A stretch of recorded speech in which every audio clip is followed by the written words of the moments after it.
Un dia uns companys de Banyoles, de la CUP, que tots són molt anticapitalistes, de fer la picada i tot, però estàvem xerrant i ens vam arribar a preguntar, som anticapitalistes, però estem a favor de les botigues. Les botiguers, els comerços.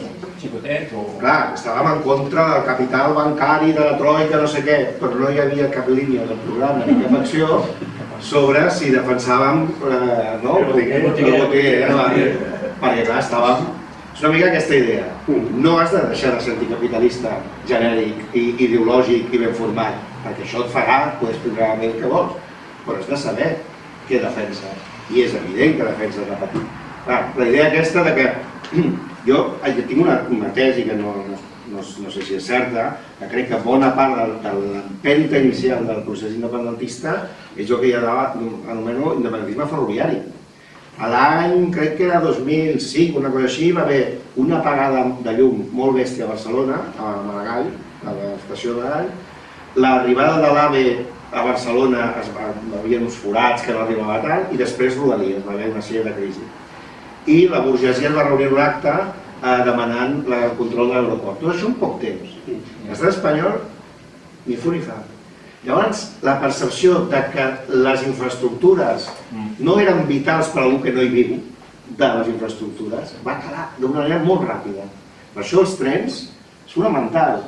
És a dir, clar que a un senyor de Madrid no li importa la línia de Rodalies, perquè no l'agafa mai, perquè no li interessa, és un número. Només interessa a aquells.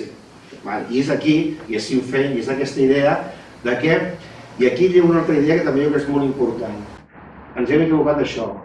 Ells dic les esquerres socialdemòcrates del 78, que ho accepten, es venen com a pragmàtics. I els sobiranistes, els independentistes, som els idealistes. Hem de girar-ho, perquè és tot el contrari. No hi ha res més somiatruites que dir si se puede. Que no veieu que no se puede. I el cas del rei és mel per nosaltres. És a dir, ahir va sortir una senyora que és el govern més progressista de la història de la humanitat, no de la història espanyola. Vamos, ni el soviet de Petrogrado, és allò. I diu, no, el rei és inviolable. Sabeu la mel que és això? I diu, no se puede. Tu no, el rei no el pots tocar. No, però és que la Constituent no pots, no? És que no, l'aeroport no pots decidir-ho. I llavors es preguntar, de què pots decidir, no? És a dir, nosaltres som els pragmàtics, els urgents, els de la terra, perquè és el tren, perquè és l'habitatge, perquè és el que... Llavors, jo vull canviar això, no pots, per què? Perquè l'ordenamiento jurídico, pues aprendre a pensar l'ordenamiento jurídico. Llavors, aquest és el canvi de la prova. Clar, si només parlem del Malsa i del 1714 i de no sé què, quedem com una espècie de tòtils encantats. Si canviem això i sobretot a les esquerres, diguéssim, monàrquiques, és a dir, que acaten, amb més grat o menys, però que acaten l'estatu quo, els diem no es pot, perquè no he pogut, perquè és que es veu. No dic que en aquest govern en concret, pot ser el Botànic, pot ser tripartit a Catalunya. És a dir, bueno, sí que podeu fer coses, però no podreu arribar a aquestes, no? I sobretot una cosa que també crec que hem de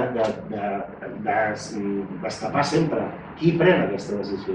En qualsevol cosa, això qui ho decideix? No, això a Madrid, això aquí, això al banc, no? I per què no nosaltres? I una altra cosa que també, la batalla de cultura és molt important. Com es diu el diari? Les províncies. Las provincias. O Levante. Sí, no, però les províncies. L'assumpció, bueno, les dues coses.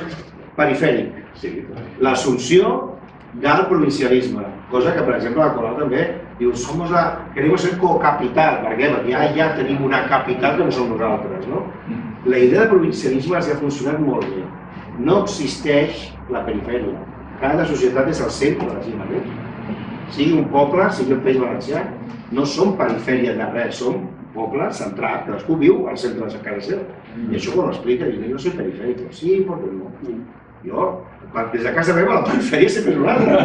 Llavors, el País Valencià no és perifèria de res, és País Valencià. Llavors, en el moment en què tregues aquesta dinàmica de subsidiarietat, d'autonomisme, de ser menor, també guanyes molta capacitat de discussió, perquè no estàs perdent i ja està, no dic res. Bueno, una cosa, el de la banca pública també, això de no podem. A Catalunya també l'Institut de Crèdit, l'Institut Català de Finances, volia fer una banca pública, en l'època en què jo passava per això de la política. A Espanya funciona que per crear un banc has de donar un tíquet, un paperet, una autorització al Banco d'Espanya. Imagina la Generalitat anar al Banco d'Espanya a demanar fer una banca pública. No. Llavors no se puede. No, és que el crèdit... És que ni tan sols podem tindre un banc centrat, d'aquí. Digue-li d'aquí o d'aquí que vulguis. No es pot, no se puede. Per què? Perquè has de passar per unes instàncies no electes. En aquest cas, la monarquia, el Tribunal Constitucional, el Tribunal Suprem o Banco d'Espanya.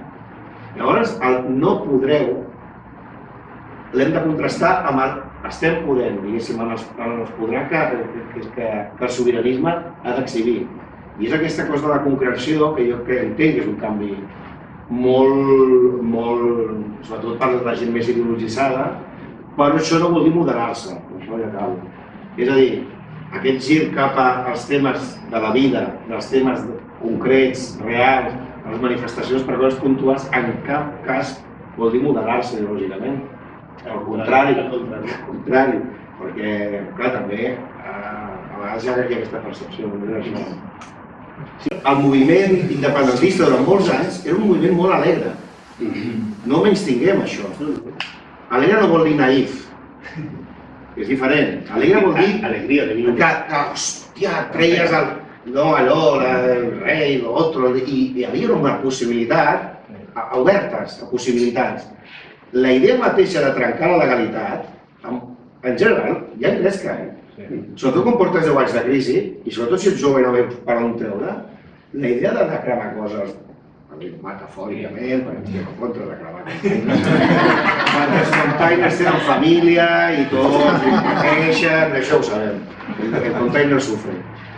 Però has de donar la imatge de dues coses, a ser alegre i a ser actiu. Una de les coses que almenys al meu barri procurem, jo no, però es procura, els desnonaments, aturar desnonaments, va molta gent de l'ANC i sense el banderote, que no cal. I si es parla en castellà a tothom, tampoc fa falta, és el que tu deies, però t'han de veure, primer, no un cercle de la reflexió només, sinó uns cercles d'acció, i després amb el victimisme ens maten, els primers víctimes del victimisme són nosaltres. Sobre el tema de la llengua, clar, una altra com de Súmate, nosaltres parlàvem independentistes en castellà.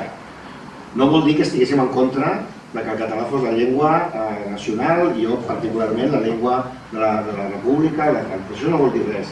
Vol dir que si hi ha gent que parla en castellà i tu t'hi pots adreçar i tu saps que serà una manera més natural de poder establir debat, el castellà ja està. Les llengües es prestigien pel que fan els seus parlants. És a dir, si hi ha pel·lícules, novel·les, si hi ha gent que cau bé perquè fa accions, és a dir, si el moviment valencianista o sobiranista està als carrers i parla en valencià, aquesta llengua comença a tindre trem, comença a tindre nervi. Saps què vull dir? I jo crec que té molt a veure també, hosti, i la gent s'aproparà a la llengua si la llengua no és que estigui viva, sinó que la gent que l'utilitza està viva i es demostra com a gent viva. I no des d'una superioritat quasi a vegades arcaïtzant, no? Com jo parlo català i tu acabes de venir, no? Tu ets de... I són coses molt complexes i apel·len molt més a vegades al nas. Jo, almenys la meva experiència, apel·len una mica més al nas al bon sentit que no pas a la doctrina, que sempre diuen, no, jo sí, Catalunya en català. I ara tenim un debat, hi ha una campanya fantàstica que està entesa després, que es diu No canviïs de llengua. A Catalunya, en els últims 20 anys, ha arribat 1.300.000 persones que ja no són migrants espanyols. Ojo, novedat, ojo al dato. Són migrants dels 5 continents del món i parlen 300 llengües. Ja no és allò del castellà-català, és que això ja ha quedat dinamitat. Ara és, jo què sé, urdu, panjabi, a més ni tan sols són les llengües oficials, perquè parlen de l'illa, parlen Xinjianghua, ni tan sols parlen mandarín. La qual cosa, tu el que has d'intentar és crear vincles quasi persona a persona. I el català, en aquest cas, pot ser un vincle, si ells et perceben com una persona orgullosa, naturalment orgullosa i activa de la llengua. O sigui que tot es mou molt...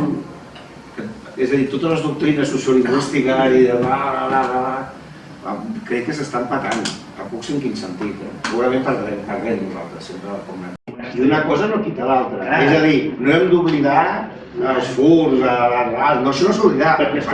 Però ja és allò de la primera cita, no? La primera cita no expliques qui és la sogra. Oi? Tu quedes per sopar i dius, la meva mare, estic enamorada de la meva mare, no, intentes vendre't el més bé.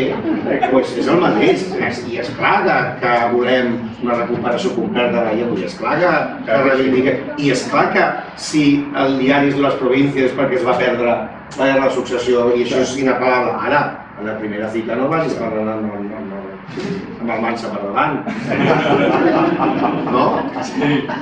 Que, insisteixo, no... Jo ho frivolitzo tot perquè, en fi, no m'he la parlat. Però enteneu-me què vull dir, no es tracta tampoc de fer populisme i de dir blanco i negre al mateix temps. No, es tracta de provar de donar, com diuen els catòlics, testimoni de vida, no?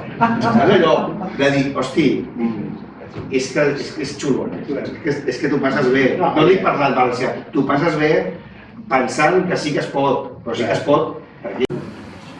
Sobre el realisme reaccionari, ara és una frase una mica estupenda, però és que jo crec que és així. O la gent s'organitza a l'entorn de la por o a l'entorn de l'esperança, diguéssim, per entendre'ns. El feixisme és l'organització de la gent a partir de la por. Llavors, per això deia que és tan important, i no vull semblar massa hippie en aquest sentit, però és molt important la idea de l'alegria, de l'esperança, perquè això sí que és antifeixisme també. Perquè clar, el discurs ha de ser tot el contrari del feixisme, i el feixisme ara s'està rearmant a partir de la por. I és fonamental i urgent que moviments populars de tota mena, però el sobiranisme també, ho sigui a partir del pol oposat. No només antifeixisme, diguéssim, confrontatiu de l'antifa clàssic, que també s'haurà de fer, perquè és no que al final els carrers s'hauran d'anar defensant també. Però la idea de la por és la que els alimenta.